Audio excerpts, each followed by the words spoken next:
ধনী হতে আল্লাহ পাক নিষেধ করেন নাই, ধনী হতে আল্লাহ নিষেধ করেন নাই, ব্যবসা করতে নিষেধ করেন নাই, ধন সম্পদ আল্লাহ পাক অর্জন করতেও নিষেধ করেন নাই, কিন্তু দুনিয়ার পূজা করতে আল্লাহ নিষেধ করেছে, দুনিয়ার মোহে ডুবে যেতে আল্লাহ নিষেধ করেছে। সম্পদ ওসমান রাদিয়াল্লাহু আনহুরও ছিল, কিন্তু সেই সম্পদ তিনি তার প্রয়োজনে যতটুকু লাগতো এতটুকু ব্যয় করতেন, বাকিটা আল্লাহর রাস্তায় ব্যয় করতেন। উসমান রাদিয়াল্লাহু আনহুর মতো ধনী হতে কোনো সমস্যা আছে? আপত্তি আছে? একটা আমল তার জীবনী থেকে পাওয়া যায়, এটা পড়ে আমার কাছে এত নিজেকে এত ছোট মনে হচ্ছে, কাশ যদি এই আমলটা আমি করতে পারতাম। বলে দেব, চেষ্টা করছি যে করার, আপনারাও করার চেষ্টা করুন। উসমান রাদিয়াল্লাহু আনহু ধনী ছিলেন কিনা, নবীর কাছে গিয়ে বলছেন যে আমার ধন সম্পদ খুব বেশি বাড়ছে, ইয়া রাসূলুল্লাহ আপনি সম্পদ একটু কমানোর দোয়া করেন তো আমার জন্য। চিন্তা করা যায় মানুষ এমন দোয়া কেউ করবে এই যুগে? আচ্ছা, নবী সাল্লাল্লাহু আলাইহি ওয়াসাল্লাম বললেন তুমি উটের পিঠে, গাধার পিঠে খাওয়া দাওয়া করো, ঠিক আছে, খাওয়া দাওয়া করো। তো তিনি খাওয়া দাওয়া করেন। এখন কয়দিন পরে, কয়দিন বলতে কতদিন আল্লাহ ভালো জানেন, তিনি এসে বলছেন ইয়া রাসূলুল্লাহ আমার তো সম্পদ আরো আগের চেয়ে বাড়তেছে, দেখি আপনি কি দোয়া করলেন, সম্পদ আরো বাড়া শুরু করেছে এখন। তখন তিনি বলছেন যে তুমি যখন খাও তখন তোমার হাত থেকে যদি খাবার পড়ে যায় তুমি কি করো?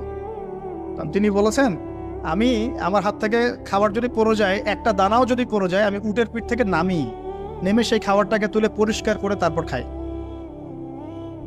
উসমান রাদিয়াল্লাহু আনহু এত ধনী মানুষ, তিনি প্রতি বেলায় 100 মানুষকে খাওয়াতে পারেন, কোনো সমস্যা নেই। তিনি একাই তাবুকের যুদ্ধে 30,000 সৈন্যের দায়িত্ব নিয়েছেন। 30,000 সৈন্য 3 মাস যাবে, তার যাত্রা বিরতি করবে, খাবে দাবে, তাদের ঘোড়া অস্ত্রশস্ত্র সব দায়িত্ব একজন ব্যক্তি বহন করেছেন, ওসমান রাদিয়াল্লাহু আনহু। কত বড় ধনী আপনি চিন্তা করেন, উনার মতো ধনী কোনো পররাষ্ট্র মন্ত্রী নাই পৃথিবীতে, এখন কোনো বিশ্ব নেতাও নাই ওনার মতো ধনী, এখন কেউই নাই। আর উনি কিন্তু তার এই ধন সম্পদ সুদের মধ্য দিয়ে অর্জন করেন নাই, তার ধন সম্পদ দুর্নীতির মধ্য দিয়ে অর্জন করেন নাই, তার ধন সম্পদ তিনি কিন্তু এই যে অন্যের সম্পদ অন্যায়ভাবে দখল করে অর্জন করেন নাই। তিনি সম্পদ অর্জন করেছেন বৈধ পন্থায়, হালাল ব্যবসা করেছেন নাকি না? এই যে আমল, তো নবীজি বলছেন যে তোমার আমল যদি এমনই হয় তাহলে তোমাকে আল্লাহ পাক সম্পদ দিবে না, কাকে সম্পদ দিবে? তুমি আল্লাহ পাকের যে সম্পদ রিজিকের যে শুকরিয়া আদায় করো, কৃতজ্ঞতা প্রকাশ করো যে আল্লাহ আমাকে ভালোবেসে রিজিকটা দিয়েছেন, আমার হাত থেকে পড়ে গেছে, আমি তুলে খাই। এই যে আল্লাহ পাকের নেয়ামতের প্রতি তোমার যে শ্রদ্ধা, যে সম্মান, এর এর এর শুকরিয়া স্বরূপে আল্লাহ পাক তোমাকে এরকম সচ্ছল বানাই দিচ্ছেন, আপনি কিছু করার নাই। উসমান রাদিয়াল্লাহু আনহুর মতো ধনী হতে কোনো সমস্যা আছে?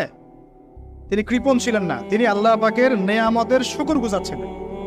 ভুল ব্যাখ্যা নিবেন না, তিনি আল্লাহ পাকের নেয়ামতের শুকরগুজার ছিলেন। আমরা আল্লাহ পাকের নেয়ামতের শুকরিয়া আদায় করবো ইনশাআল্লাহ, এবং যা রিজিক আল্লাহ আমাদেরকে দিয়েছেন এতে সন্তুষ্ট থাকবো ইনশাআল্লাহ, এবং হালালভাবে চলার চেষ্টা করবো। আল্লাহ পাক আমাদেরকে ধন দিলে সেই ধন সম্পদ যতটুকু আমার পরিবারের জন্য প্রয়োজন, বাড়তিগুলো আমরা আল্লাহর পথে দান সদাকা করবো ইনশাআল্লাহ। আল্লাহ পাক আমাদের সবাইকে আল্লাহর রাস্তায় দান করার তৌফিক এনায়েত করুন, আমিন। সমাজ কল্যাণমূলক কাজ করেন না, জনসেবা করেন, মানুষের সেবা করেন, মানুষের কাছে থাকেন, সোশ্যাল ওয়ার্ক করেন। এই যে অ্যাসোসিয়েশন আছে না কিছু সামাজিক, নন পলিটিক্যাল, নন প্রফিটেবল কিছু ফাউন্ডেশন থাকে না, মানুষের কল্যাণে কাজ করে, ইফতারের প্রজেক্ট করেন সামনে, ঠিক আছে। তারপরে শীতবস্ত্র হয়, তারপরে যে ত্রাণ রিলিফ, মানুষের কল্যাণ, বৃক্ষরোপণের কাজ, তারপরে আপনার এই যে রক্তদান কর্মসূচি, এই টাইপের যে ভালো ভালো কাজ, সমাজ কল্যাণমূলক কাজ, এই সমাজ কল্যাণমূলক কাজগুলো করলে মনটা বড় হবে। চাপ ভালো কাজে ব্যস্ত থাকবেন, আপনি দেখবেন মাথার মধ্যে শয়তানি নাই। যখন মানুষের কাজ নাই, সারাদিন অলস বসে থাকে, মাথার মধ্যে দুনিয়ার শয়তানি ঘোরাফেরা করে। আল্লাহ পাক আমাদের সবাইকে ভালো কাজের সাথে থাকার তৌফিক দান, এবং ভালো কাজে একে অপরকে সহযোগিতা করার তৌফিক দান। নিজেকে ভালো কাজে ব্যস্ত রাখেন। দান সৎকা করলে কখনো টাকা কমে যায় না, মনে রাখবেন, দান করলে কোনোদিনও টাকা কমে যায় না। আপনার দানের টাকা ঘুরে ফিরে আপনার কাছে আসবে, বুঝতে পারছেন না? আপনার দানের টাকা ঘুরে আল্লাহ আপনার কাছে ফিরাই দিবে। কিভাবে ফিরাবেন সেটা আল্লাহর দায়িত্ব। আমি কি বুঝাবো কিভাবে ফিরাবেন? বুঝবেন, একটু বোঝানোর চেষ্টা করবেন। অর্থনীতি কিন্তু কঠিন, সহজ করে বোঝানোও কঠিন, সবাই সহজ করে বোঝাতেও পারবে না। আমি একটা পয়েন্ট খালি বুঝাই আপনাদেরকে, বোঝেন চেষ্টা করেন। মনে করেন আপনাদেরকে অর্থনীতি বোঝাই, এগুলো আমাদের সাবজেক্ট ছিল, আর তখন আমরা আসলে অর্থনীতি কিছুই বুঝতাম না। তারপরে যখন কোরআন হাদিস পড়া শুরু করলাম তখন দেখলাম যে ও আচ্ছা, ব্যাপার তো খুব সহজ, সহজ জিনিসটাকে এত কঠিন করা হয় কেন? দেখেন কিরকম, মনে করেন একটা বাজার, আপনাদের এখানে বাজার আছে কি? আচ্ছা, এই বাজারের মধ্যে ধরেন 100 ব্যবসায়ী আছে, ব্যবসায়ীরা ব্যবসা করে। আল্লাহ পাক ব্যবসা হালাল করেছেন না হারাম করেছেন? হালাল ব্যবসা। ব্যবসায় একটা 10 টাকার পণ্য আপনি চাইলে 30 টাকা, 40 টাকা, 50 টাকা, 100 টাকা বিক্রি করতে পারবেন কি না? পারবেন। মার্কেটের একটা ফিক্সড প্রাইস থাকে, মার্কেট প্রাইস, এটাকে বলে মার্কেট প্রাইস, যে একটা দাম নির্ধারণ করা হয় যে আমরা এই দামে সব সেল করব, তাই না? আচ্ছা, ব্যবসায়ীরা ব্যবসা করছে, ব্যবসায় লাভও আছে, লসও আছে, ঝুঁকিও আছে, লাভও হতে পারে, লসও হতে পারে। এখন ব্যবসা করার সময় দেখা গেল যে এক ভাই লাভ করলো আর এক ভাই লস করলো, এমনটা হয় কি না? আল্লাহ পাক এখানে কি করেন জানেন? এই বাজারের মধ্যে যে সম্পদগুলো আছে, অর্থ সম্পদ, আপনারা যেটা কারেন্সি বলেন, এগুলো আল্লাহ রাব্বুল আলামিন হাত থেকে হাতে ঘোরাতে থাকেন। আজকে আপনার হাতে, কালকে তার হাতে, কালকে তার হাতে, পরশু আরেক ভাইয়ের হাতে। এই সম্পদ বাজারের মধ্যে ঘুরতে থাকে। বাজারটা হতে পারে সমাজ, হতে পারে রাষ্ট্র, হতে পারে বিশ্ব। ভালো করে বোঝেন, ছোট পরিসরে হতে পারে সমাজ, হতে পারে রাষ্ট্র বা বিশ্ব। আল্লাহ পাক সম্পদটা সার্কুলেট করেন, ঘোরাতে থাকেন। আজকে তার হাতে, কালকে তার হাতে, কালকে তার হাতে, এভাবে সম্পদ ঘুরতে থাকে। লাভ লসের রিস্ক আছে, কেউ লাভ করে, কেউ লস করে। এভাবে সম্পদ সার্কুলেট হতে হতে হতে আল্লাহ পাক যাকে ইচ্ছা ধনী বানান, যাকে ইচ্ছা গরিব বানান। কথা বুঝতে পারছেন? এটা হলো এই জায়গায় রিজিকটা নিয়ন্ত্রণ করেন সরাসরি আল্লাহ পাক। আল্লাহ পাক কারো সম্পদ নেন, কারোকে দেন, কারো কাছ থেকে নেন, কারোকে দেন, কারো কাছ থেকে নেন, কাউকে দেন। এভাবে সম্পদ ঘুরতে থাকে। আর যদি দেখা যায় সম্পদ মানে চাহিদার চেয়ে কম হচ্ছে, আল্লাহ পাক সম্পদ উৎপন্ন করে দেন। জমিন থেকে উৎপন্ন করেন, আসমান থেকে উৎপন্ন করেন। এমন বুঝাতে পারছেন? এরপরও যদি দেখা যায় যে সমাজের সংকট হলো, অন্য সমাজ থেকে আমদানি করতে হয়। যদি একটা রাষ্ট্রের সংকট হচ্ছে, অন্য রাষ্ট্র থেকে আমদানি করতে হয়। এভাবে একটা সিস্টেম চলে, ইসলামিক সিস্টেম। এখানে ব্যবসা হচ্ছে মূল। এখানে দায়িত্ব আল্লাহ নিয়ে নেন, কাউকে ধনী করবেন, কাউকে গরিব করবেন। সম্পদ ঘুরতে থাকবে, ঘুরতে থাকবে। এভাবে আল্লাহ পাক আপনার এই যে ধনী ব্যক্তি মনে করেন, যে সম্পদ এখানে লাভ করেছে, এই ব্যক্তির উপর আবার যাকাত ফরজ আছে। কি আছে? যাকাত ফরজ আছে। এখন এই যখন ধনী হবে, যেসব পরিমাণ সম্পদ আসবে, তখন এই যাকাত দিবে গরিবকে। তখন যার হাত থেকে সম্পদ চলে আসছে, ওর কাছে আবার সম্পদ ফিরে যাবে। বুঝতে পারলেন কি কিভাবে সম্পদ আল্লাহ পাক করান? এর যাকাত ছাড়াও আছে সাদাকা। সাদাকা ছাড়া সাদাকাতুল ফিতর আছে, অনুদান আছে। এবং নরমালি আল্লাহ পাক কিন্তু সদকা করতে উৎসাহিত করেন। এইভাবে একটা ইকোনমিক সিস্টেম চলতে থাকে, ছোট বা বড় পরিসরে। এইভাবেই মদিনা টিকে ছিল, এভাবেই মদিনার ইকোনমিক সিস্টেম চলতো নবী সাল্লাল্লাহু আলাইহি ওয়াসাল্লামের যুগে। সেখানে আরো একটা বিষয় এক্সট্রা ছিল, যেটা এখন নাই। সেটা ছিল গনিমত। সেটা কি? রাসূল সাল্লাল্লাহু আলাইহি ওয়াসাল্লাম সাহাবীরা বিভিন্ন যুদ্ধ এবং জিহাদ করতেন কিনা? না, তারা তো এগুলো করতেন না। ঘর মসজিদে বসে খালি সুবহানাল্লাহ পড়তেন। হ্যাঁ নাকি? বদর উহুদ তো হয়নি ইসলামে, হয়েছে? বদর উহুদ বলে কোনো যুদ্ধ হয়েছে নাকি? এগুলো বললে তো দেখা যাবে বাপরে বাপ, অবস্থা খারাপ। হ্যাঁ, জিহাদি বয়ান শুরু করে দিয়েছে। তখনই মুসলিমরা যুদ্ধে গিয়েছে এবং জয় করেছে, তখন বিপুল গনিমতের সম্পদ লাভ করেছে। বুঝতে পারছি? গনিমত মানে ওই যে যাদের সাথে যুদ্ধ হচ্ছে, ওদের সব সম্পত্তি মুসলিমরা তখন পেয়ে যায়, কারণ ওগুলো ছেড়ে ওরা পালিয়ে যায়।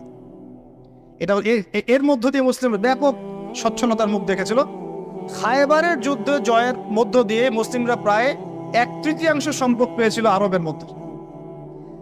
জাজিরাতুল আরবের 1/3 সম্পদ শুধু খায়বার যুদ্ধ জয়ের মধ্য দিয়ে লাভ করা হচ্ছে। ওইটা তো নাই, এখন ক্লোজড। আমি ওগুলো বাদ দিয়ে এই সিস্টেমগুলোর কথা বললাম, সাদাকা, ব্যবসা ইত্যাদি ইত্যাদি। তার মানে ইসলামিক ইকোনমিক সিস্টেমের মধ্যে আল্লাহ পাক সম্পত্তি নিয়ন্ত্রণ করছেন এবং কাউকে ধনী বানাচ্ছেন, কাউকে গরিব করছেন। সম্পদ হাতে হাতে ঘুরছে। যে ধনী সে আবার যাকাত দিচ্ছে, তখন গরিবের কাছে ধনীর সম্পত্তি চলে আসছে। এখন চলমান সিস্টেমে কি সমস্যা হয়? যখন আপনি ব্যবসাটাকে গুটিয়ে নিয়ে সুদটাকে প্রাধান্য দিচ্ছেন, মানে সুদের মধ্যে কি লাভ লস দুটা রিস্ক আছে, ঝুঁকি আছে কোনো? সুদে আপনি যখন খান, আপনি কি বলেন যে ঠিক আছে আমি 100 টাকা নিলাম, ব্যবসায় লাভ হলে আমি দিব 50%, লস হলে 50%। এটা তো সুদ না, এটা তো সুদ না। এটা কি সুদ? যখন আপনি বলেন যে আমি 100 দিয়েছি, আমাকে 110 দেওয়া লাগবে, 100 দিয়েছি আমাকে 110ই দেওয়া লাগবে, আপনি তো লসের রিস্ক নিবেন না? নিবেন? সুদখোর কি লসের ঝুঁকি নিবে নাকি লাভের শর্তে টাকা দিবে? এখন যখন আপনি লাভ লসের ঝুঁকি নিচ্ছেন না, তখন একজন লাভ করা একজন লস করার কোনো সিস্টেম বাজারে থাকছে না। তখন সম্পদ ধনিক শ্রেণীর হাতে পুঞ্জীভূত হচ্ছে, তারা আস্তে আস্তে ধনী হতে থাকবে, গরিবরা আস্তে আস্তে গরিব হতে থাকবে। এরও ওপরে যখন সে আবার যাকাত দিবে না, তখন ওই সম্পদ আবার গরিবের কাছেও ফিরে আসবে না। এভাবে সুদের মধ্য দিয়ে সম্পদ সংকীর্ণ হয়ে যায়, একদম একটা মার্কেট, সমাজ, রাষ্ট্র বেচাকের অবস্থা, দেউলিয়া হয়েছিল মেয়েটা। একটা একটা করে কথা বলেছিলাম, ফলেছিল কি অর্থনীতির কথাগুলো? পাকিস্তানের কথা ফলেছে? পাকিস্তানের সামনে আরো ভয়াবহ পরিণতি আছে। আর এগুলো থেকে শিক্ষা না নিতে পারলে আমাদের সামনে ক্ষতি আছে। এগুলো বলবেই বাকে, বোঝাবেই বাকে। আর আল্লাহ পাক আমাদের কথা গ্রহণ করার মানসিকতা দান করুন। কমপক্ষে কথাগুলো শুনে একটু যাচাই করার তৌফিক আল্লাহ দান করুন। যাচাই করার পর যদি দেখা যায় যে হ্যাঁ ঠিকই বলেছে ছেলেটা, বা কম কিছুটা হলেও ঠিক বলেছে, ওইটুকু অন্তত গ্রহণ করার তৌফিক আল্লাহ দান করুন। একবারে যদি নেগলেক্ট করে দৌড় এইসব কথা শোনারই দরকার নাই, তাহলে তার কিছু হইল না। সমস্যা নাই, আমাদের কাজ কি? ফাযাক্কির ইন্নামা আনতা মুযাক্কির। আল্লাহ পাক আল্লাহর দ্বীনের দায়ীদের দায়িত্ব দিয়েছেন, তোমরা উপদেশ দিবে, তোমরা শুধু উপদেশ দাতা। লাস্তা আলাইহিম বিমুসাইতির। কারো প্রতি তোমরা দারোগা নাও, চাপ দিয়ে মানাতে হবে, এই দায়িত্ব তোমাকে দেওয়া হয়। জাস্ট বলে দিয়ে চলে আসে সামনে। ফাযাক্কির ইন্নাফাআতিয যিকরা। তুমি উপদেশ দিবে হে নবী। সায়াযাক্কারু মান ইয়াখশা। যে উপদেশ গ্রহণ করবে সে শীঘ্রই গ্রহণ করবে, যে আল্লাহকে ভয় করে সে শীঘ্রই উপদেশ গ্রহণ করবে ইনশাআল্লাহ তাআলা। প্রিয় ভাইরা, তো এখনকার চলমান বিশ্বের ইকোনমিটা হচ্ছে সুদ ভিত্তিক। এই কারণেই ইকোনমিক সমস্যাগুলা, মন্দাগুলা, স্যাংশনগুলা, করাপশনগুলা, এগুলো সুযোগ থেকে যায়। আদারওয়াইজ ইসলামিক ইকোনমিক সিস্টেম পরিপূর্ণরূপে থাকলে এই সমস্যাগুলো হতো না। রমজান মাসে ওয়াদা নাম্বার 5, কয়টা ওয়াদা করছেন এই পর্যন্ত ভাই? 4টা। ওয়াদা নাম্বার 5 হচ্ছে রমজান মাসে যার যার জাকাত ফরজ হয়, জাকাত অবশ্যই জাকাত আদায় করে দিবেন ইনশাআল্লাহ। করবেন কি না? আপনারা কি মনে করেন যে নামাজই খালি ফরজ, জাকাত ফরজ না? জাকাত ফরজ না? যে কেউ যদি মনে করে নামাজ ফরজ, জাকাত ফরজ না, সে ব্যক্তি কাফের। হ্যাঁ, আমার ফতোয়া না, যে কোনো আলেমকে জিজ্ঞাসা করেন না, যে কোনো মাযহাবের আলেমকে জিজ্ঞাসা করেন, যে কোনো মাযহাবে। মান ফাররাকা বাইনা সালাতি ওয়াজ যাকাত। যে ব্যক্তি সালাত এবং যাকাতের মধ্যে পার্থক্য করে, সে ব্যক্তি মুসলিম মিল্লাত থেকে খারিজ হয়ে যাবে। আবু বকর সিদ্দিক রাদিয়াল্লাহু আনহুর যুগে কিছু মানুষ যাকাত দিত না, দিতে চায় নাই। আবু বকর সিদ্দিকের মতো নরম মানুষ না মনে হয়, নরম মানুষ নামাজে দাঁড়ালেই ঝরঝর করে কান্না শুরু করেন, নরম মনের মানুষ, তিনি যাকাত অস্বীকারীদের বিরুদ্ধে যুদ্ধ করলেন। ইতিহাস পড়ে দেখেন। তারপরে তারা ভয়ে যাকাত দেওয়া শুরু করল।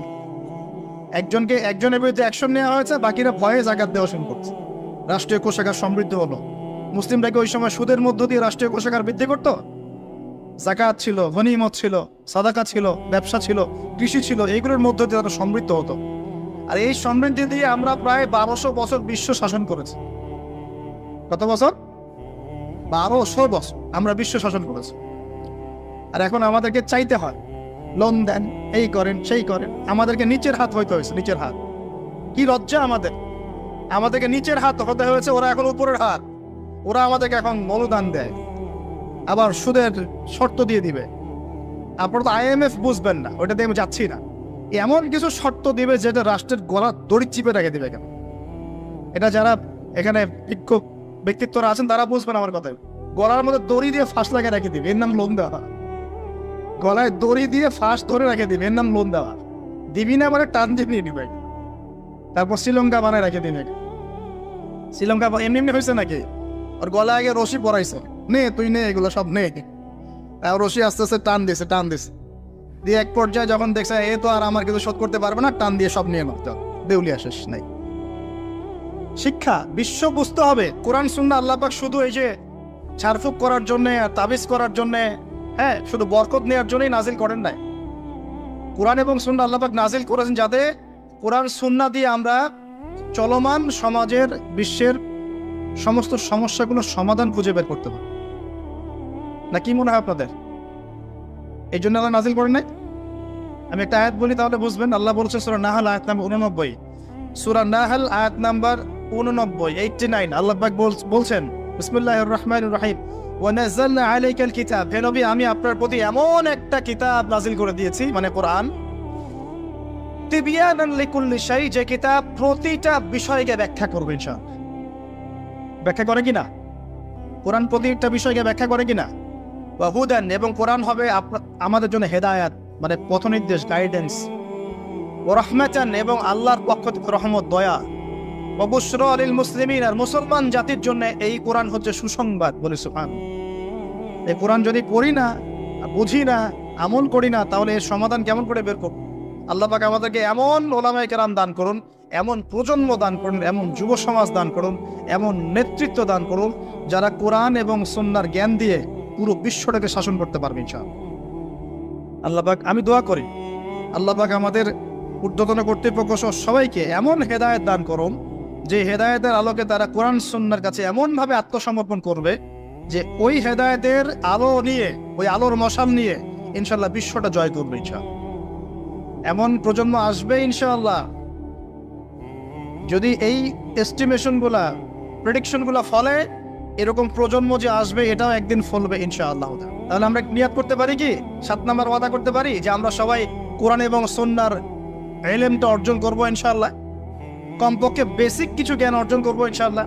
আমি বলছি না যে সবাইকে মুফতি হওয়া লাগবে, সবাইকে দায়ী হতে হবে, সবাইকে একদম মুফাসসির হতে হবে, এটা জরুরি না, এটা মানুষ পারবেও না।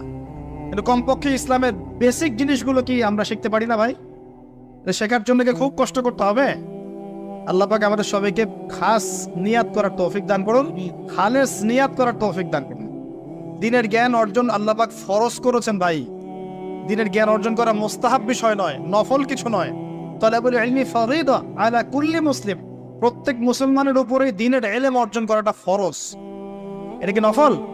আমরা নিজেরা অর্জন করব, আমাদের সন্তানদেরকে শেখাবো, মা বোনদেরকেও শেখাবো ইনশাআল্লাহ। মা বোনদেরকে শেখানো লাগবে না ভাই? খালি চুলাই ঠেলবে সারা জীবন? নাকি দিনের কিছু জ্ঞান অর্জন করাতে হবে? নাকি করাতে হবে না? আল্লাহ পাক আমাদের সবাইকে আদর্শ ইসলামিক পরিবার দান করুন বলি। আর যে কথা বলতে গিয়ে এসেছি, গভীরে চলে গেছিলাম।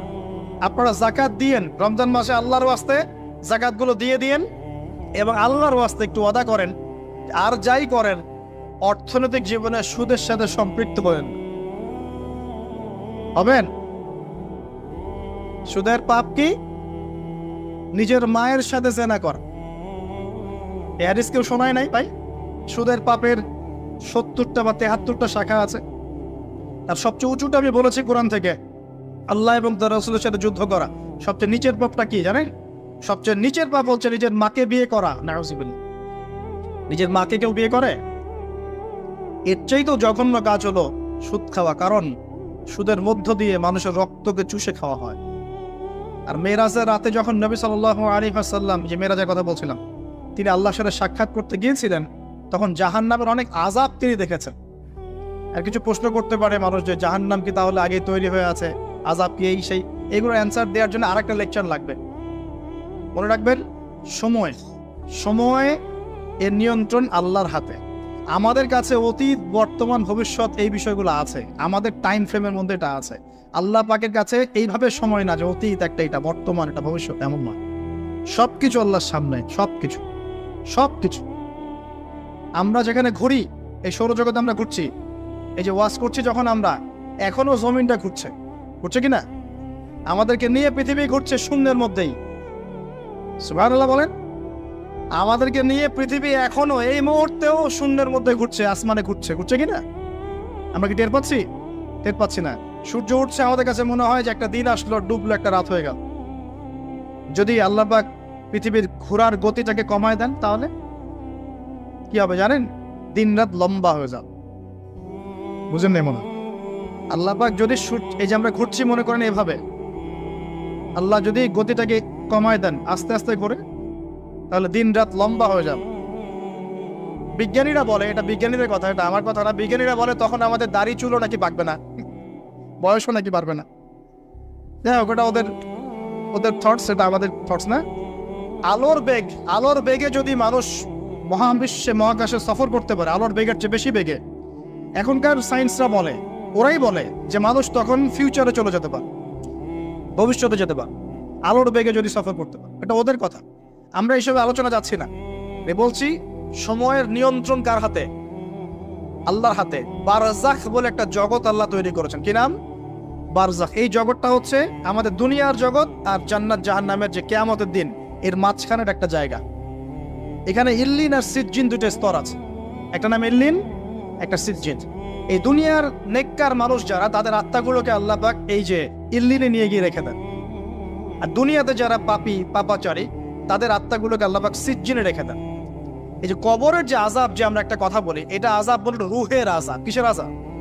রুহ। দেহ তো আপনার নাই, ওখানে দেহ আছে? দেহ তো পচে গেছে, গলে গেছে, তাহলে আযাবটা কিসের? রুহের।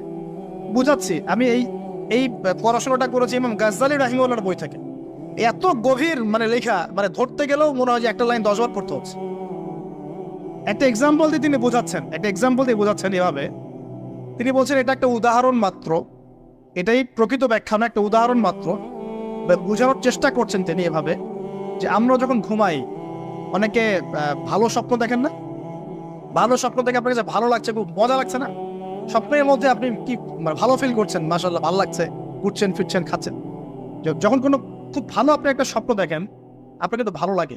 আপনি স্বপ্নে, ঘুমন্ত অবস্থাতেই আপনি স্বপ্নে বাস্তবের ফিলিংস পাচ্ছেন, এমন হয় না? আল্লাহ পাক যদি আপনাকে স্বপ্নের মধ্যে রেখে দেন, ধরেন 1 বছর 1.5 বছর 2 বছর, তার মানে 1-2 বছর আপনি স্বপ্নের মধ্যেই বাস্তবের ভালো লাগার ফিলিংসটা পেতে থাকবেন, কিন্তু আপনি ঘুমিয়ে আছেন। বাইরে থেকে আমি আপনাকে দেখছি যে আপনি ঘুমিয়ে আছেন, আপনি ঘুমন্ত অবস্থাতেও ভালো স্বপ্ন দেখেই ভালো ফিল করছেন। তিনি বোঝাচ্ছেন, উদাহরণ দিয়ে বোঝাচ্ছেন, এটা কিন্তু ব্যাখ্যা নয়, জাস্ট একটা বোঝাচ্ছেন উদাহরণ দিয়ে। আল্লাহ পাক যখন শহীদদের রূহগুলোকে জান্নাতে রেখে দেন, জান্নাতে তারা এইভাবে রূহগুলো ঘুরতে থাকে, ফল ফলাদি খেতে থাকে, পাখির ডানা পাখির মধ্যে রূহ দিয়ে দেন, সবুজ পাখি, এই পাখি উঠতে থাকে, তারা ভালো ফিল করতে থাকে। ওই হায়াতটাকে আল্লাহ পাক তাদের কাছে বাস্তব বানিয়ে দিয়েছেন। কথা বুঝতে পারছেন? ওই হায়াতটাকে আল্লাহ পাক তাদের কাছে বাস্তব বানিয়ে দিয়েছেন। তাদের কাছে মনে হচ্ছে এটাই বাস্তব, এটাই জগৎ। আল্লাহ চাইলে করতে পারেন না? একটা ঘুমন্ত মানুষকে যদি আল্লাহ করতে পারেন, তাহলে শহীদদের ব্যাপারে করতে পারেন না? পারেন। আবার ধরেন একজন মানুষ পাপাচারী, আপনি কখনো কখনো স্বপ্ন দেখেছেন, ভয়ের স্বপ্ন, আটকে উঠছেন, শ্বাস বন্ধ হয়ে যাচ্ছে, এমন হয়নি অনেকদিন? আর হবে তো বেশি, কারণ কানে তো হেডফোন দিয়ে গান শোনেন, আর হেডফোন কানে দিয়ে ঘুমান, FM শুনতে শুনতে ঘুমান, এই কি করতে করতে ঘুমান। ঘুমানোর আগে তো দোয়া কালাম নাই, দোয়া কালাম মাসলুম দোয়া কালাম তো নাই, সূরা মুলক নাই, সূরা বাকারা শেষের আয়াত নাই, ইত্যাদি নাই, পবিত্রতা নাই, বিছান ছাড়েন না, লাইটস অফ করেন না। আপনার সুন্নত মাফিক তো ঘুমাচ্ছি না। ঘুমানোর কতগুলো সুন্নত জানেন? ঘুমানোরই কত সুন্নত আছে। ইস্তেঞ্জা করতে হয়, ওযু করে আসতে হয়, পারলে মেসওয়াক করে নেয়, বিছান ঝাড়তে হয়, বিসমিল্লাহ বলে লাইট অফ করতে হয়, দরজায় খিল দিতে হয়, পাত্র যদি থাকে খাবার পাত্র, পানির পাত্র ঢেকে দিতে হয়, তারপরে পড়তে হয় বিছানায় গিয়ে আয়াতুল কুরসি, সূরা বাকারা শেষের 2-3টা আয়াত, সূরা ফালাক নাস ইখলাস, হাত একত্রিত করে ফু দিয়ে সারা গা মাসাহ করতে হয়। ডান কাত হয়ে আল্লাহুম্মা বিইসমিকা আমুতু ওয়া আহইয়া বলে এই যে 33 বার সুবহানাল্লাহ, 33 বার আলহামদুলিল্লাহ, 34 বার আল্লাহু আকবার পড়তে পড়তে ঘুমাতে হয়। কয়জন জানে? কয়জন ঘুমানোর সুন্নত? ঘুমানোর আগে এখন কানে হেডফোন, ব্লুটুথ, হাবি জাবি এইসব দিয়ে যুবকরা ঘুমাচ্ছে। প্রতিটা কাজ নবীর সুন্নত মতো করার চেষ্টা করবো, আল্লাহ পাক তৌফিক দান করুন। এই যে 9 নম্বর ওয়াদা করেন, জীবনের প্রতিটা কাজ নবীর সুন্নাহ মতো করবেন। রাজি আছেন ইনশাআল্লাহ?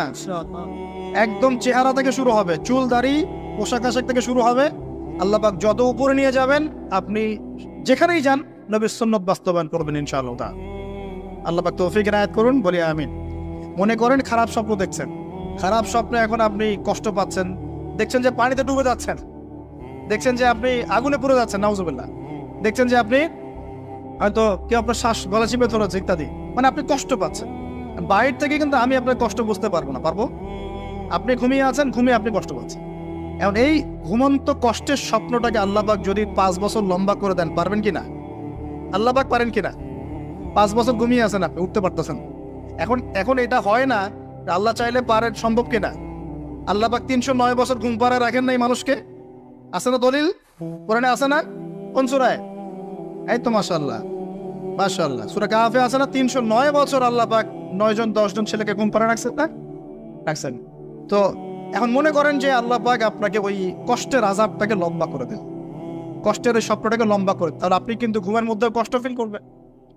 এখন কবরে যদি আল্লাহ পাক বারজাখের জীবনে সিজ্জিনে কিছু আত্মাকে রেখে আত্মাগুলোকে আযাব দেন, এবং ওইটাকেই যদি তাদের কাছে বাস্তব ফিল দিয়ে দেন, তাহলে কি তার আযাব পাবে না? অনেক ব্যাখ্যা আছে, যেগুলো নিয়ে আলাদা লেকচার দেওয়া লাগে। এতটুকু বোঝেন যে আল্লাহ পাক ইন্নাল্লাহা আলা কুল্লি শাইইন কাদির, আল্লাহ পাক প্রতিটা বিষয় সম্পর্কে ক্ষমতাবান। আল্লাহ পাকের হাতেই সব ক্ষমতা, আল্লাহ সব করতে পারেন।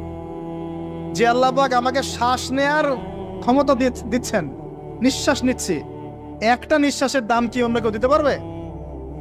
যে আল্লাহ পাক এনভায়রনমেন্ট, বায়ুমণ্ডলের মধ্যে নাইট্রোজেন গ্যাস দিয়ে দিয়েছেন, এই গ্যাস কি কে দিয়ে, অন্য কেউ দিয়েছে? যে আল্লাহ পাক শ্বাস নেওয়ার জায়গা দিয়েছেন, আমাদের হার্ট যে পাম্প করছে, জন্মের সময় থেকে পাম্প করছে, এখন পর্যন্ত থামে নাই, একদিন এক মিনিটের জন্য থেমে গেলেই শেষ। এটা কে চালু করে রেখেছে?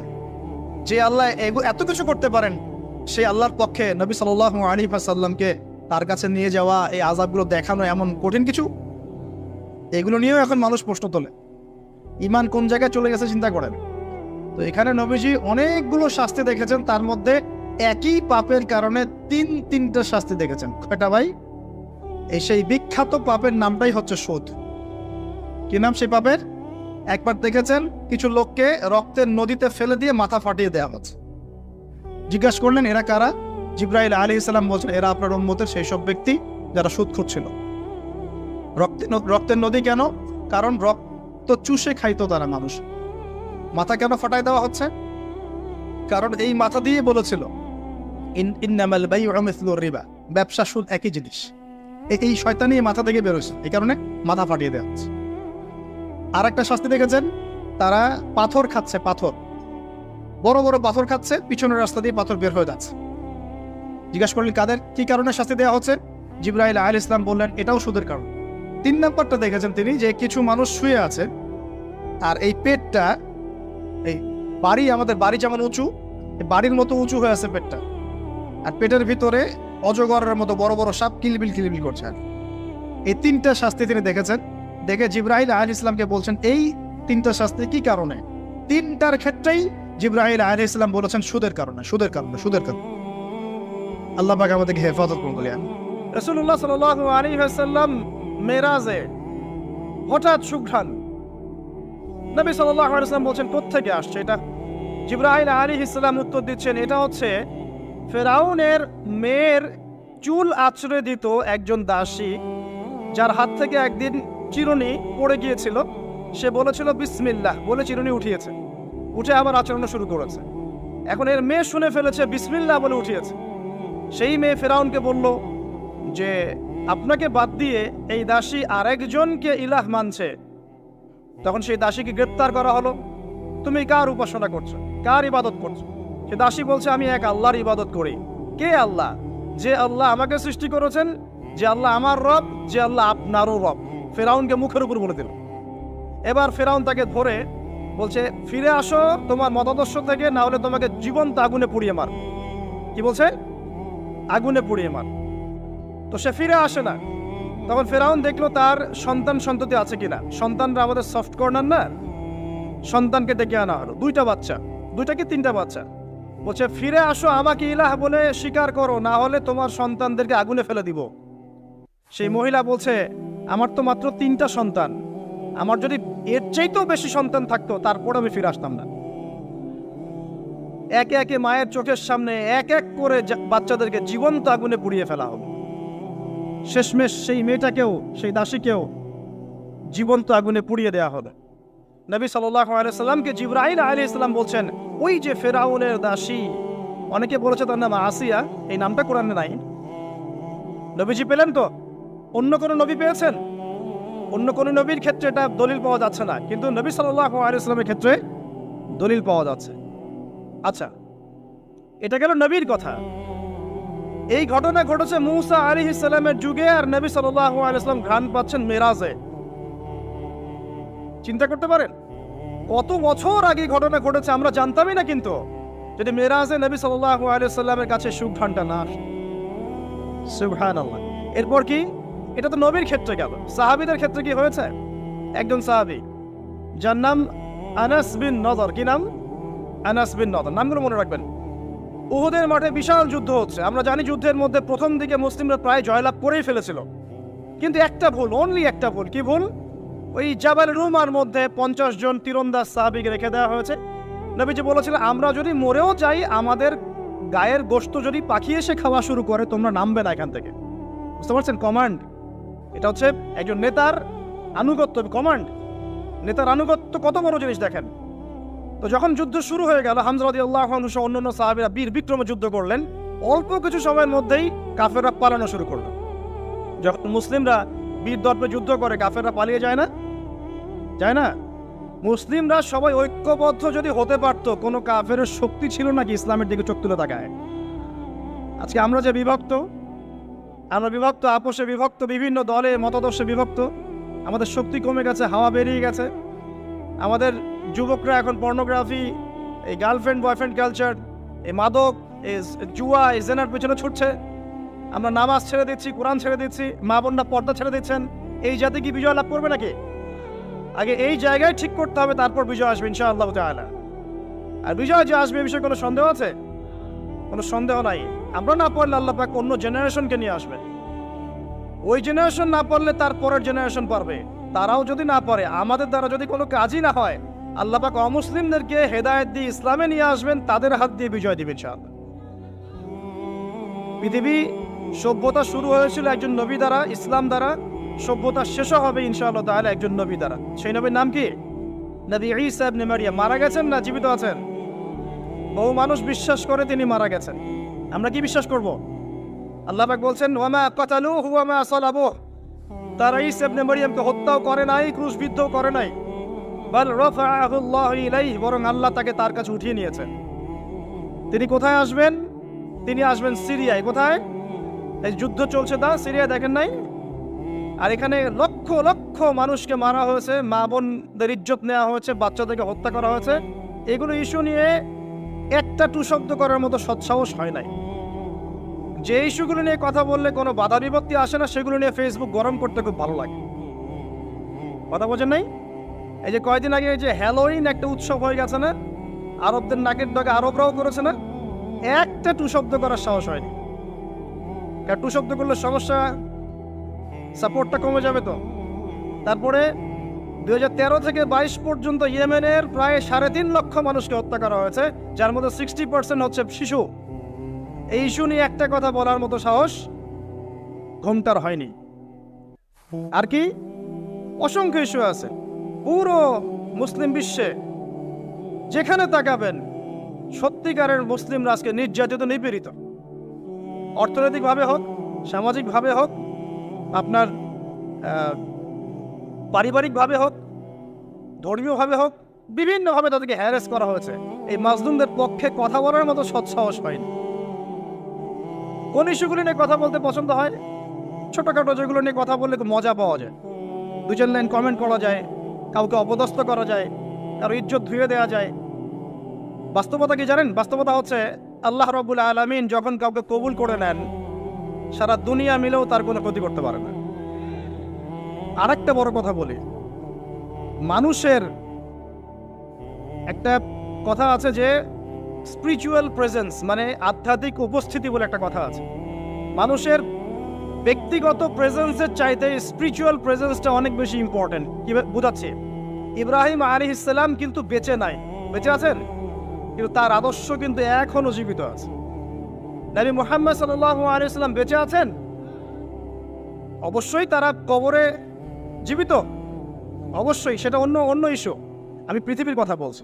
নবী সাল্লাল্লাহু আলাইহি ওয়াসাল্লাম কি আমাদের মধ্যে আছেন না? আমাদের মধ্যে কি বেঁচে আছেন? তার আদর্শ কিন্তু মরে যায় নাই। এমনকি আমরা যারা এখন অনেক বড় বড় নেতার আদর্শে আমাদের জীবন গড়ি না, তারা কিন্তু কেউ বেঁচে নাই, বেঁচে আছে। তাদের আদর্শ কিন্তু মানুষ এখনো ফলো করছে। তো এটাকে বলে স্পিরিচুয়াল প্রেজেন্স, আধ্যাত্মিক উপস্থিতি। আল্লাহ পাক যাকে কবুল করবেন, যে হকপন্থী হবে ইনশাআল্লাহ তাআলা, সে যদি ফিজিক্যালি প্রেজেন্ট নাও থাকে, তার আধ্যাত্মিক উপস্থিতি জনগণকে পথ দেখাবে ইনশাআল্লাহ। কথা বুঝতে পারছেন? তো বিগার ইস্যুগুলো নিয়ে কথা বলার সৎসাহস হচ্ছে না। এখানে বলছিলাম যে তোমরা এই জাবাল রুমা থেকে নামবে না যদি আমাদের দেহটাকে পাখি খেয়েও ফেলে। সাহাবীগণ প্রথমে দেখলেন আমরা প্রায় জিতে যাচ্ছি, তারা নেমে আসলেন, বললেন আল গনিমা, আল গনিমা। তখন একটা বিপর্যয় সৃষ্টি হলো। কি বিপর্যয়? খালিদ বিন ওয়ালিদ রাদিয়াল্লাহু আনহু 50 জন ঘোড়সাওয়ারকে নিয়ে পিছন থেকে এই সুযোগে আক্রমণ করলেন। পিছন থেকে আক্রমণ হলো, আর আবু সুফিয়ানের বাহিনী যারা পালিয়ে যাচ্ছিল, এরা আবার ইউটার্ন করলো। এই দুই চাপে পিষ্ট হয়ে উহুদের মাঠে সাহাবায়ে কেরাম রাদিয়াল্লাহু আনহুদের মধ্যে প্রায় 70 জন বড় বড় সাহাবী শহীদ হয়ে গেলেন। কতজন? প্রায় 70 জন বড় বড় সাহাবী। তাদের মধ্যে আনসার সাহাবীদের আত্মত্যাগ ছিল বীরত্বপূর্ণ। এমনকি নবী সাল্লাল্লাহু আলাইহি ওয়াসাল্লামকেও সেদিন মার খেতে হয়েছে, দাঁত মোবারক শহীদ হয়ে গেছে, পায়ের মধ্যে আঘাত পেয়েছিলেন, এই ভ্রুর মধ্যে কড়া ঢুকে গিয়েছিল। তার পাশে মাত্র 9 জন সাহাবী ছিলেন যখন তাকে আক্রমণ করা হচ্ছে। একে একে সাহাবীরা শহীদ হতে লাগলেন। তালহা রাদিয়াল্লাহু আনহুর কথা বলা যায়, তিনি নবীজিকে নিজে ঘাড়ে করে নিয়ে উহুদ পাহাড়ের উপর উঠে গিয়েছেন, এত শক্তি ছিল তার গায়ে। আমাদের যুব সমাজ কি শিক্ষা নিবে এখান থেকে? এভাবে মাদকের সাথে লাইফ লিড করলে তো হবে না। এভাবে যে জেনা করলে তো আপনি ফিজিক্যালি স্ট্রং থাকতে পারবেন না, মানসিকভাবে স্ট্রং থাকতে পারবেন না। পর্নোগ্রাফিতে আসক্ত হলে তো আপনার শরীরে এনার্জি থাকবে না। জুয়া খেললে তো ওই রকম সাহাবীদের মতো আদর্শমান হওয়া যাবে না। নামাজ না পড়লে তো আপনার ভিতরে আধ্যাত্মিক শক্তি আসবে না। তো আমাদের যুব সমাজকে এখান থেকে শিক্ষা নিতে হবে। আল্লাহ পাক তৌফিক এনায়েত করুন। এখন সাহাবী উঠিয়ে নিয়ে গেছেন, নবী সাল্লাল্লাহু আলাইহি ওয়াসাল্লাম বলছেন, তোমরা যদি কেউ জীবন্ত কোনো শহীদকে দেখতে চাও তাহলে তালহাকে দেখো, তার শরীরে প্রায় 60 থেকে 70টা দাগ ছিল, তারপরে তিনি শহীদ হন নাই সেদিন। আল্লাহ পাক তাকে হেফাজত করেছেন। তিনি বলছিলেন, আমি যখন যুদ্ধ করছিলাম, আর রাহিকুল মাখতুম বইটার মধ্যে আছে, আল্লাহ পাক তখন তাকে এত সাকিনা প্রশান্তি দিয়েছেন যে ঘুমে তার চোখ দিয়ে মানে শান্তির ঘুম চলে আসছে। তখন তিনি বলছেন, দুইবার আমার হাত থেকে তরোয়াল পড়ে গেছে ঘুমের চোটে। চিন্তা করতে পারেন, যুদ্ধ হচ্ছে, আল্লাহ পাক তাকে শান্তির ঘুম দিয়ে দিচ্ছে চোখের মধ্যে। দুইবার অস্ত্র মানে তরোয়াল পড়ে যাচ্ছে হাত থেকে ঘুমের চোটে, তিনি শেষমেশ শহীদ হন নাই। নবী সাল্লাল্লাহু আলাইহি ওয়াসাল্লামকে ঘাড়ে নিয়ে উঠেছেন উহুদ পাহাড়ের উপরে। নবীজি বলছেন, তোমরা কেউ জীবন্ত শহীদকে দেখতে চাও, তালহাকে দেখো, সে জান্নাত ক্রয় করে নিয়েছে। আবু বকর রাদিয়াল্লাহু আনহু বলতেন, উহুদের দিনটা হচ্ছে তালহার দিন। তালহা যে বীরত্ব দেখিয়েছে উহুদের দিনে, সে এই কাজ দিয়েই ইনশাআল্লাহ জান্নাত ক্রয় করে নিয়েছে। কথা বুঝতে পারছেন? প্রত্যেক সাহাবীর এফোর্ট ছিল। তো এই সময়ে একটা গুজব ছড়িয়ে পড়েছিল যে রাসূল সাল্লাল্লাহু আলাইহি ওয়াসাল্লামকে হত্যা করা হয়েছে, এমন একটা গুজব ছড়িয়ে দেওয়া হয়েছে মাঠের মধ্যে। এখন অনেক সাহাবী তরোয়াল নিয়ে বসে পড়েছেন যে নবী যদি বেঁচে না থাকেন তাহলে আমরা যুদ্ধ করে দিব, এরকম চিন্তা। তখন এই আনাস বিন নাদর রাদিয়াল্লাহু আনহু তিনি ঘোড়া নিয়ে ছুটছেন। পাশে দেখা হয়েছে সাদ বিন মুয়াজ রাদিয়াল্লাহু আনহুর সাথে। কার সাথে? সাদ বিন মুয়াজ, আনসার সাহাবী, বিখ্যাত সাহাবী, যার জানাজার নামাজে নবী সাল্লাল্লাহু আলাইহি ওয়াসাল্লাম বলেছেন যে 70,000 ফেরেশতা জানাজার নামাজে উপস্থিত ছিল। কোন সাহাবী? সাদ বিন মুয়াজ। মনে রাখবেন এগুলো। আমাদের যুবকদেরকে, আমাদের আইডলদেরকে তো চিনতে হবে, আমাদের অরিজিনাল সুপার হিরোদেরকে চিনতে হবে না। আমাদের সুপার হিরো কি নেইমার, মেসি নাকি? এইসব অহেতুক কাজে সময় নষ্ট করবেন না, টোটালি ওয়েস্ট অফ টাইম। সময়ের অপচয়, জুয়া খেললে অর্থের অপচয়, আপনার যৌবনের অপচয়। সবচেয়ে বড় কথা হচ্ছে হায়াতটা নষ্ট হয়ে গেল। হায়াত নষ্ট হয়ে গেল। হ্যাঁ, খেলবেন, আমি তো খেলার পক্ষের মানুষ নাকি? খেলবেন যে খেলাতে আপনার ফিজিক্যাল উপকার আছে, ফরজ ওয়াজিব তরক হচ্ছে না। খেলতে গিয়েছেন, নামাজ মিস হলে খেলা চলবে না। ফিজিক্যাল স্ট্রাকচার ঠিক রাখার জন্য, স্ট্যামিনা বাড়ানোর জন্য, ফিজিক্যালি ফিট থাকার জন্য আপনি কায়িক খেলা কিছু খেলতে পারেন। এই খেলাগুলোর মধ্য দিয়ে আপনার ফরজ ওয়াজিবকে তরক করা যাবে না। এগুলো খেলা দেখতে বসলে আমাদের কোনো উপকার আছে? ফিজিক্যাল খেলছে ওরা আর আমরা গোল গোল করে চিল্লাচ্ছি, কোনো উপকার আছে? জাস্ট একটা চোখের ক্ষুধার, কিছু না। অথচ আপনি যদি সকালবেলা উঠে 10 রাউন্ড দিতেন পদ্মার পরে, উপকার ছিল। যেটা বলছিলাম যে সাহাবী সাদ বিন মুয়াজ রাদিয়াল্লাহু আনহু পাশে, এখন আনাস বিন নাদর রাদিয়াল্লাহু আনহু বলছেন, আনাস বিন নাদর রাদিয়াল্লাহু আনহু ঘোড়া নিয়ে ছুটছেন। কি ব্যাপার, তোমরা বসে আছো কেন? সাহাবীরা বলছেন, রাসূল সাল্লাল্লাহু আলাইহি ওয়াসাল্লাম যদি বেঁচে না থাকেন আমরা যুদ্ধ করে কি করব? আনাস বিন নাদর রাদিয়াল্লাহু আনহু বলছেন যে যদি মুহাম্মদ সাল্লাল্লাহু আলাইহি ওয়াসাল্লাম সত্যি শাহাদাত বরণ করে থাকেন তাহলে আমরা এখানে বসে থেকে কি করব? চলো আমরাও যুদ্ধ করে শহীদ হয়ে যাই। এবার তিনি ঘোড়া নিয়ে ছুটলেন। সাদ বিন মুয়াজ বলছেন, আপনি কোথায় ছুটছেন? আপনি অদম্য গতিতে কোথায় ছুটছেন? তখন আনাস বিন নাদর রাদিয়াল্লাহু আনহু তিনি বলছেন, আল্লাহর কসম করে বলছি আমি উহুদের ওই প্রান্তর থেকে জান্নাতের ঘ্রাণ পাচ্ছি। টাটকা দলিল, দেখে নেন। নবী পেলেন, সাহাবীও পেলেন না? এর পরের কোনো মানুষ কি পেয়েছেন? দেখি, ইমাম বুখারীর নাম শুনেছেন? নাম শুনেছেন তো? সহিহ বুখারী কার কার বাসায় আছে? মাশাআল্লাহ।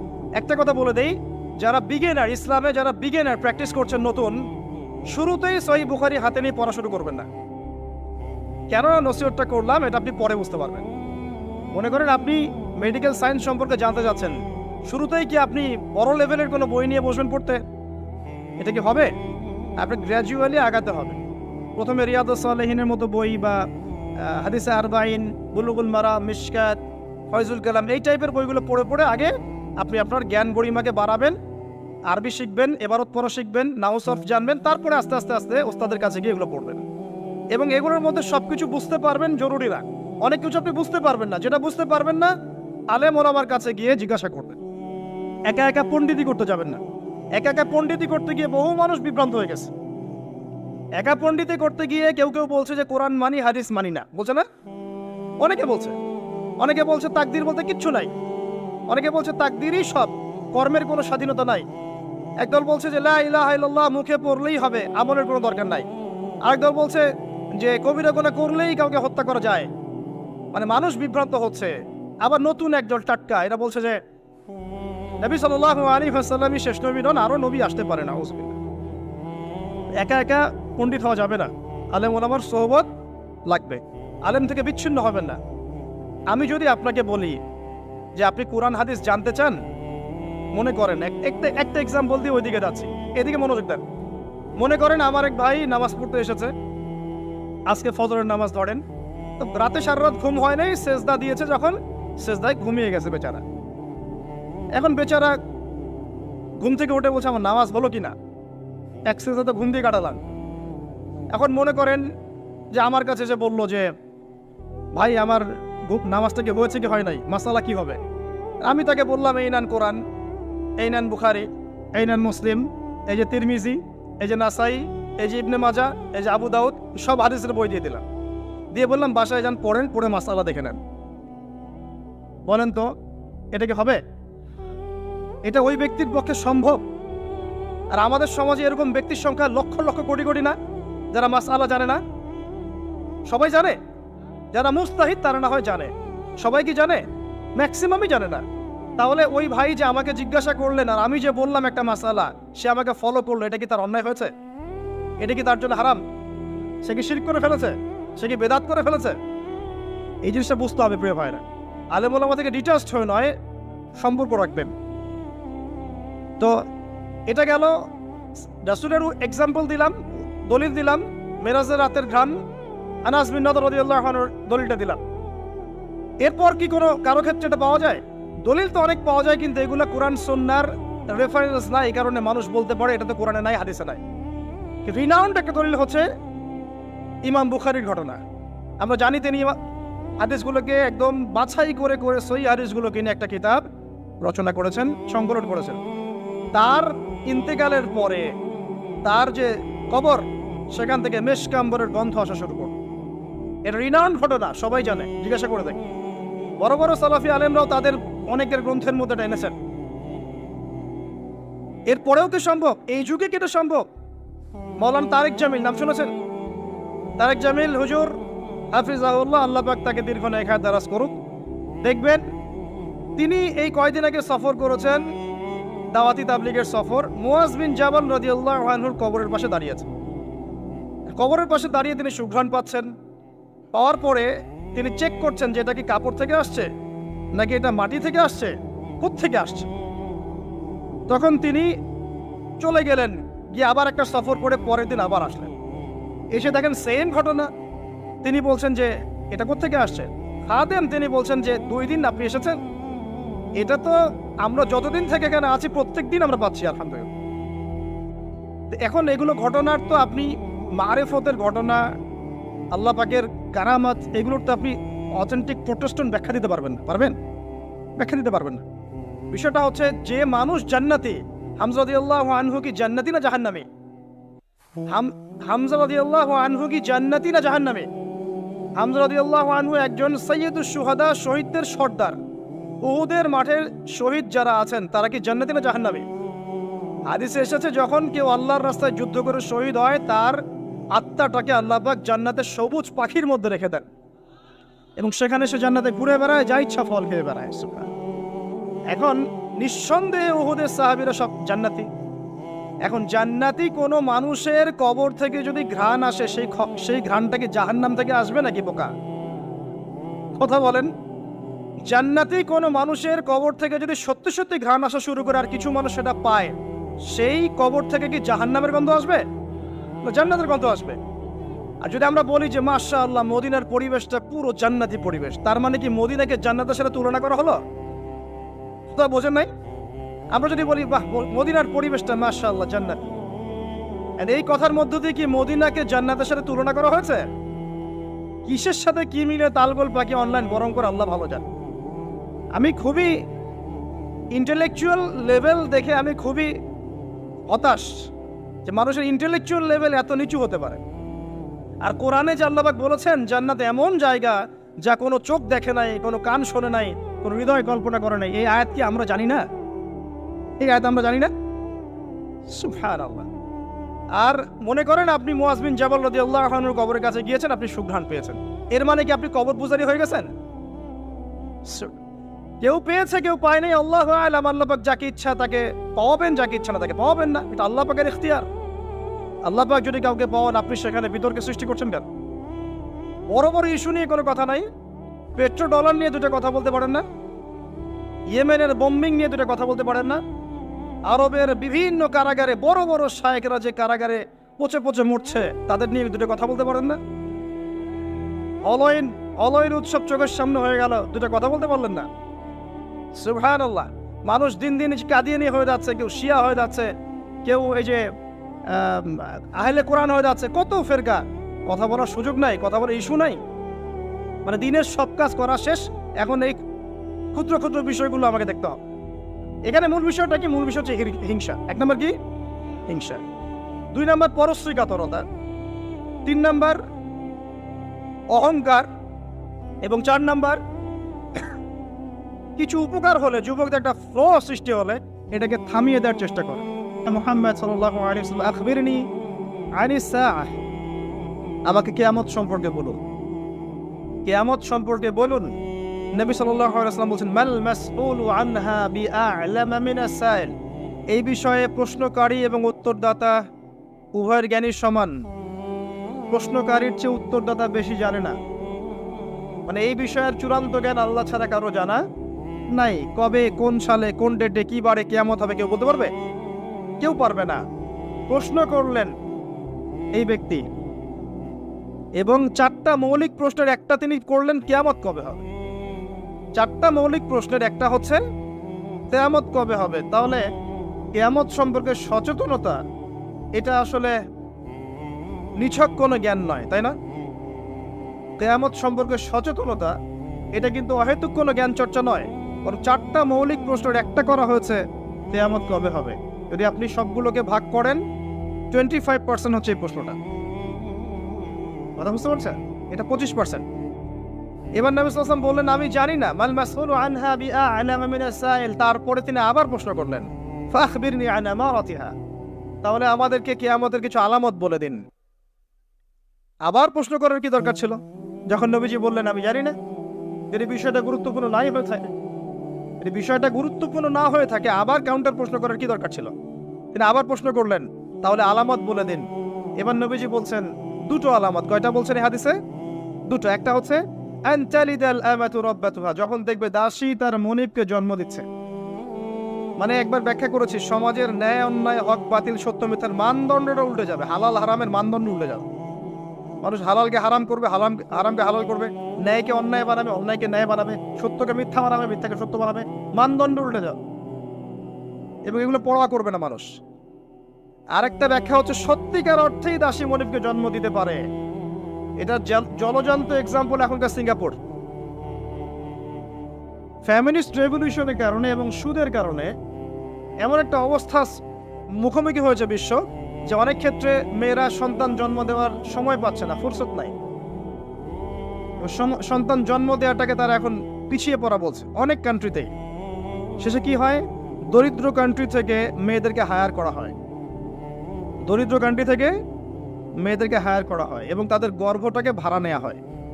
এই গর্ভের মধ্যে স্পার্ম ইনজেক্ট করা হয়, জাইগোট গঠন করে বাচ্চা কনসেপ্ট করে। কথা কি বুঝতে পারছে? গর্ভ ভাড়া নিয়েছে, নিয়ে তার শুক্রাণু সেখানে পুশ করেছে। 9 মাস এখানে বাচ্চাটা বড় হবে। এই 9 মাস এই দরিদ্র মেয়েটাকে অনেক খাওয়ানো হবে, পরানো হবে, সুন্দর সুন্দর কাপড় দেওয়া হবে, ভালো মন্দ খাওয়ানো হবে, কারণ ওই সন্তানটার ভালোর জন্যে। এবার যখন বাচ্চাটা প্রসব হয়ে যাবে, বাচ্চাটা সে রিলিজ, সে খালাস, ও ডলার নিয়ে চলে যাবে। সন্তান জন্ম দেওয়ার বিনিময়ে $10,000, $20,000, $50,000, এই যে গর্ভ ভাড়া নেওয়া হয়েছে। এই যে বাচ্চাটা হলো, এই বাচ্চাটাকার মালিকের, দাসী তার মনিবকে জন্ম দিল। হাদিস বাস্তব। এই ব্যাখ্যাটা আজকে থেকে 1400 বছর আগে করা সম্ভব ছিল না। কথা বুঝতে পারছেন না? এই ব্যাখ্যাটা এখনকার বিশ্বে আপনি করতে পারবেন। এই জন্য কোরআন সুন্নাহকে নিয়ে খালি লিটারালি পড়লে হবে না, যুগের সাথে মেলাতে তো হবে। যুগের সাথে যদি আমি না মেলাই, তাহলে কোরআন সুন্নাহকে দিয়ে যুগ জিজ্ঞাসার জবাব বের করতে পারবো না। এই ব্যাখ্যাটা আপনি আজকে থেকে 100 বছর আগেও করতে পারতেন না, কিন্তু এখন পারবেন। সত্যিকার অর্থেই দাসী তার মনিবকে জন্ম দিচ্ছে এখন এই বিশ্বে। নবী যেটা বলেছিলেন, আনতালিদা লামাতু রাব্বাতুহা, যখন দাসী তার মনিবকে জন্ম দিবে। আরেকটা বলেছিলেন, ওয়া আনতারাল হুফাতাল উরাতাল আলাতা রিয়াশাইয়া ইয়াতাতাওয়ালুনা ফিল বুনিয়ান, যখন তুমি দেখবে সমাজের, মাইন্ড করবেন না, যখন তুমি দেখবে সমাজের সবচেয়ে দরিদ্র শ্রেণীর, রাখাল শ্রেণীর, নগ্ন পদের, খালি পায়ের, নগ্ন গায়ের, মানে গায়ে জামা নাই, পায়ে স্যান্ডেল নাই, এমন শ্রেণীর মানুষেরা উঁচু উঁচু বিল্ডিং নির্মাণের প্রতিযোগিতা করবে, ফান্তাদির সাআ, কিয়ামতের অপেক্ষা করতে থাকো। বিগত 200 বছরে বিশ্ব দেখে নাই এত হাইলি টলেস্ট বিল্ডিং এর প্রতিযোগিতা। অমুকের 100 তলা তো অমুকের 200, অমুকের 200 তো অমুকের 300। এটা সমাজ থেকে শুরু করে রাষ্ট্র, বিশ্ব সব জায়গায় এই দৃশ্য দেখা যাচ্ছে। সমাজে দেখেন কিছু মানুষ ছিল যাদের টাকা পয়সা ছিল না, আজকে দেখবেন বিল্ডিং তুলছে 10 তলা, 20 তলা, 50 তলা। অনেক রাষ্ট্র ছিল, ওই যে বেদুইন রাষ্ট্র ছিল, মধ্যপ্রাচ্যের দিকে তাকাবেন, আগে জামা পরার টাকা ছিল না, ব্ল্যাক গোল্ড পেয়েছে, তেল উঠাইছে আর খাইছে। উঠাইছে আর খাইছে না, উঠাইছে আর আমেরিকাকে দিছে, দিয়ে ডলার নিছে, নিয়ে উঁচু উঁচু বিল্ডিং, তোমার 100 আমার 110, এবং এটা গর্বের বিষয় ওদের কাছে এখন।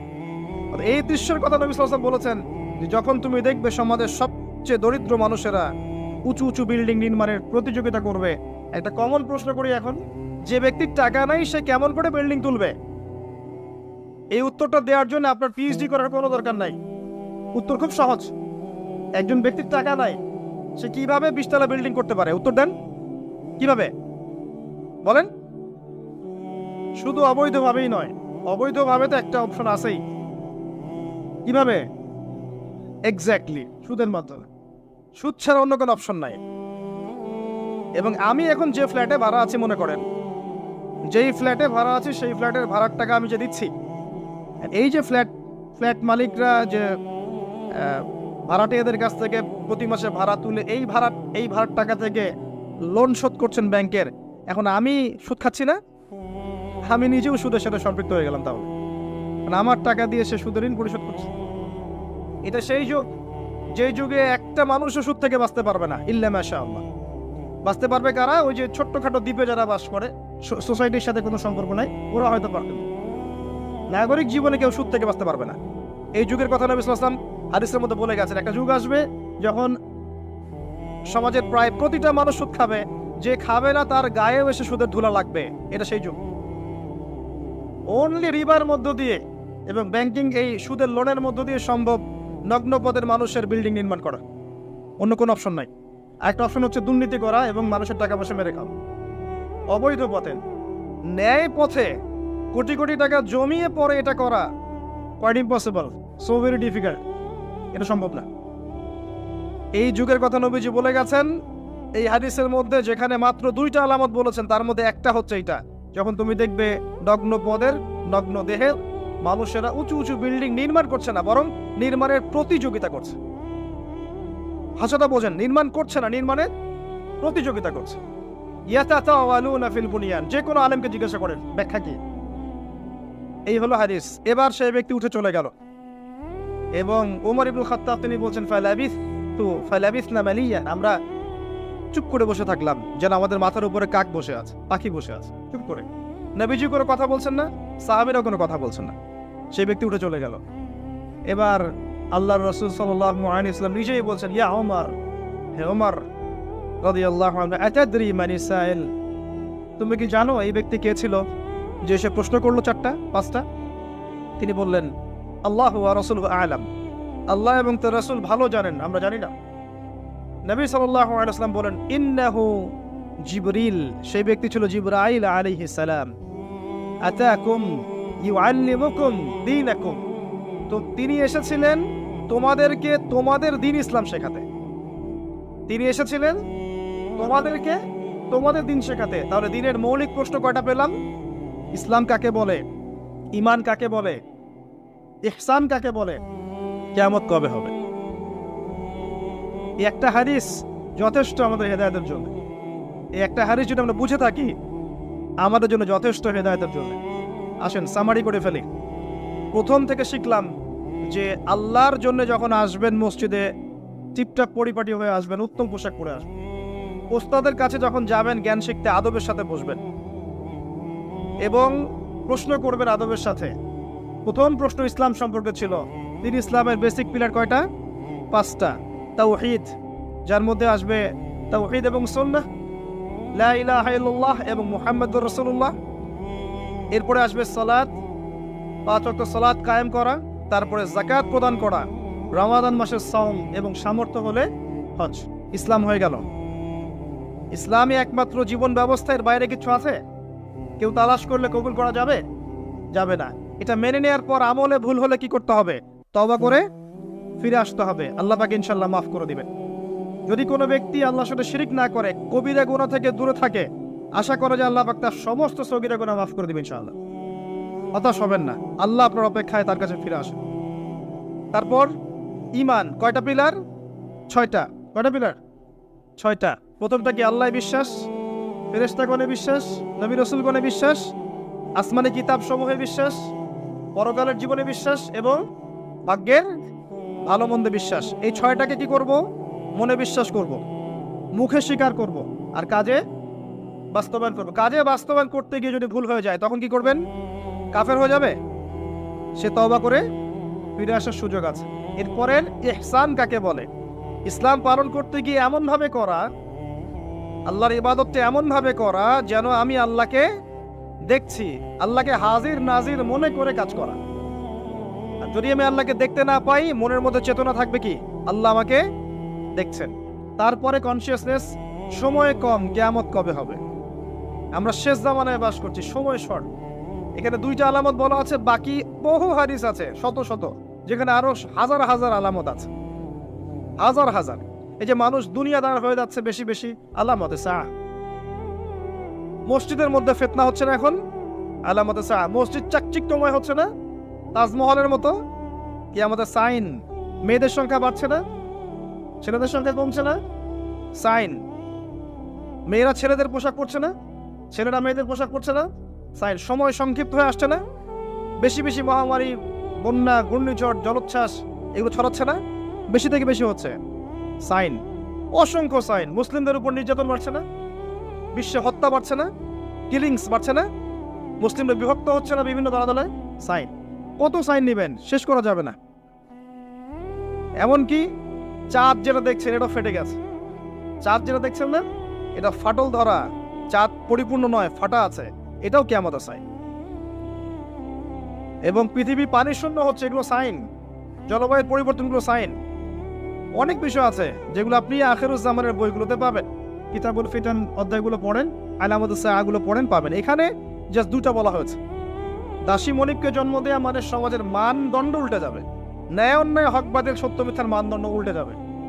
আর সমাজের সবচেয়ে নিকৃষ্ট শ্রেণীর মানুষেরা দেখবেন ওই যে টলেস্ট বিল্ডিং এর প্রতিযোগিতা করছে, রিবার মাধ্যমে, দুর্নীতির মাধ্যমে এবং অন্যায় অত্যাচারের মাধ্যমে জুলুমটা বাড়বে। আরেকটা হাদিসে আছে, যখন আমানতের খেয়ানত করা হবে, সাহাবীরা বললেন যখন আমানতের খেয়ানতটা বুঝলাম না কিভাবে। নবীজি বললেন যখন অযোগ্য ব্যক্তিকে, অনুপযুক্ত ব্যক্তিকে দায়িত্ব দেওয়া হবে তখন বুঝে নিবে এটা আমানতের খেয়ানত।